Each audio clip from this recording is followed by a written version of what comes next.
Hello students. So I hope you all are well. So today's subject is pathophysiology and topic is disorder of thyroid gland. Disorder of thyroid gland. तो thyroid gland से जो secrete होते हैं hormone वो क्या होते हैं? T3 और T4 जो हार्मोन्स होते हैं वो थायराइड से सिक्रीट होते हैं और उनकी कमी या उनके एक्सेस की वजह से जो डिजीज़ होती हैं वो हमारी thyroid disorder of thyroid gland कहलाती हैं.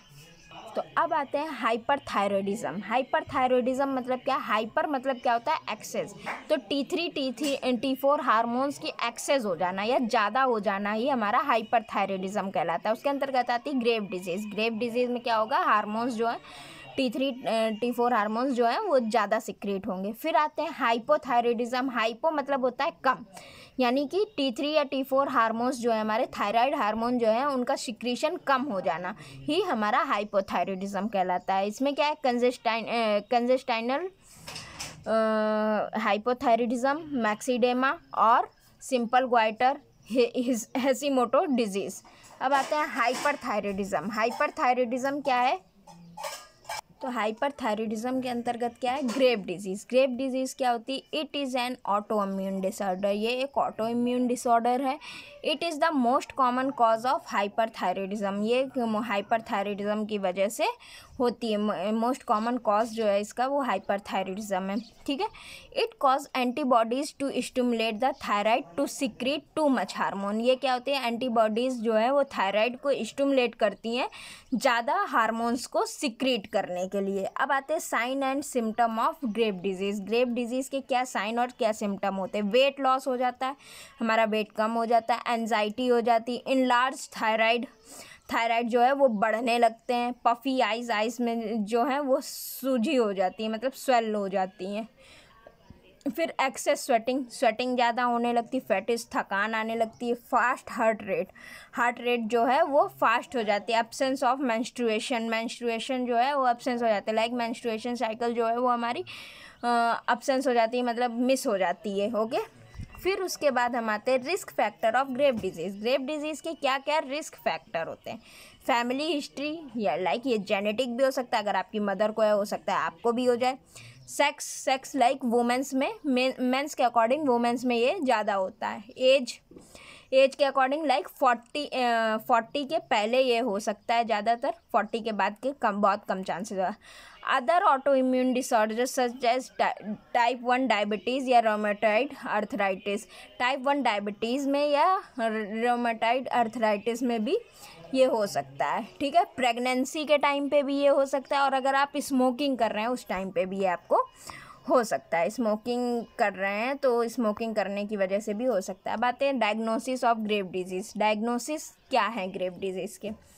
ब्लड टेस्ट लाइक ब्लड से आप ये जान सकते हैं कि आपको ग्रेव डिजीज़ है या नहीं है, ब्लड टेस्ट से. फिर रेडियो एक्टिव आयोडीन अपटेक में क्या है? जो हमारा रेडियो एक्टिव आयोडीन है उसको हम लेते हैं, जिससे एक्सेस क्वांटिटी में ले लेते हैं. एक्सेस क्वांटिटी में लेने के बाद वो क्या होता है? वोमेट के थ्रू जो हमारे हार्मोन्स ज़्यादा होते हैं वो निकल जाते हैं. ठीक है. अल्ट्रासाउंड से भी हम जान सकते हैं कि हाँ हमें ग्रेव डिजीज़ है. Imaging taste like CT scan या MRI, सिटी स्कैन करा के या MRI करा के भी हम जान सकते हैं कि हाँ हमें ग्रेव डिजीज़ है. Treatment of grave disease. तो ग्रेव डिजीज़ का क्या ट्रीटमेंट होता है? एंटी थायराइड एजेंट या beta blocker. Anti thyroid agent क्या करते हैं? एंटी थायराइड एजेंट वो एजेंट होते हैं जो हमारे थायराइड को सिक्रीशन को रोकते हैं, थायराइड को ज़्यादा बनने से रोकते हैं. बीटा ब्लॉकर क्या करते हैं? बीटा ब्लॉकर जो हमारे मतलब बीटा सेल्स होती हैं उनको ब्लॉक कर देते हैं, जिससे थायराइड हार्मोन्स का मतलब कि सिक्रीशन कम हो जाता है. फिर medical procedure radioactive iodine therapy या radiation therapy. Radioactive iodine therapy में क्या है? आयोडीन की जो रेडियो एक्टिव आयोडीन है उसकी मात्रा ज़्यादा दे देते हैं, और वो उसको देने के बाद फिर क्या होता है? उस थेरेपी में जो भी वोमेट के द्वारा या मतलब कि स्टूल्स के द्वारा निकलता है तो उसके साथ में जो T3 T4 हार्मोन्स है वो भी आपके बाहर आ जाते हैं. Radiation therapy. फिर आता है सर्जरी क्या है? Thyroid removal. लास्ट ऑप्शन होता है सर्जरी. अगर आप सर्जरी करा रहे हैं कि हाँ थायराइड आपके रिमूव कर दिया जाए, थायराइड जो है फिर आते हैं हाइपोथायराइडिज्म। हाइपोथायराइडिज्म हमने आपको पहले भी बताया कि हाइपोथायराइडिज्म, हाइपो मतलब होता है कम, तो T3 T4 हार्मोन्स जो हमारे थायराइड ग्लैंड से हार्मोन्स जो सिक्रीट होते हैं उनका कम हो जाना ही हमारा हाइपोथायराइडिज्म कहलाता है। ठीक है, तो उसकी फर्स्ट डिजीज़ है कंजेस्टाइनल हाइपोथायराइडिज्म। कंजेस्टाइनल हाइपोथायराइडिज्म क्या है? कंजेंटाइनल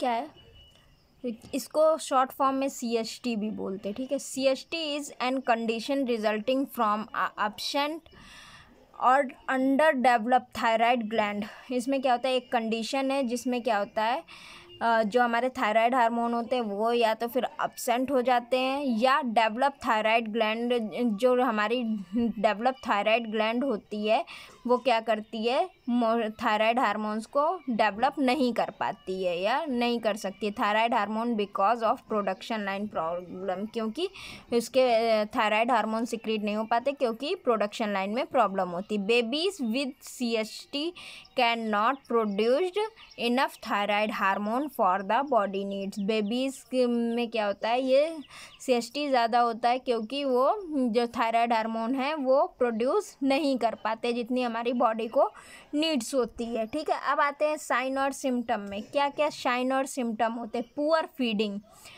फीडिंग होने लगती है। ठीक है, पुअर फीडिंग हो जाती है। फिर एक्सेसिव स्लीपिंग, नींद ज़्यादा आने लगती, वीक क्राई, रोने में मतलब थोड़ा आवाज़ में कंपन होने लगता है। फिर कॉन्स्टिपेशन होने लगते हैं, और प्रोलॉन्ग जॉइंडिस मतलब आफ्टर बर्थ क्या होता है, बेबी की स्किन जो है वो येलो हो जाती है। ठीक है, फिर आते हैं कॉम्प्लिकेशन। CST में क्या क्या कॉम्प्लिकेशन आते हैं?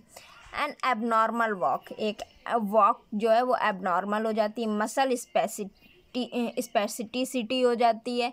एन इनेबिलिटी टू स्पीक में मतलब इनेबिलिटी हो जाती है।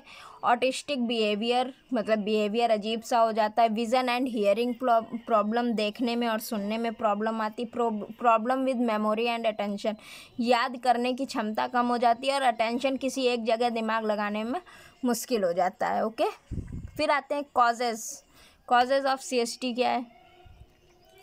कॉजेज़ एक जेनेटिक इफेक्ट भी हो सकता है, लाइक आपकी मदर को है या आपके फादर को है तो हो सकता है आपको भी हो। Too little iodine in the mother's diet during pregnancy, किस वजह से? इस वजह से भी हो सकता है कि अगर प्रेगनेंसी के टाइम पे आपकी मदर जो है वो कम आयोडीन की मात्रा ले रही है तब।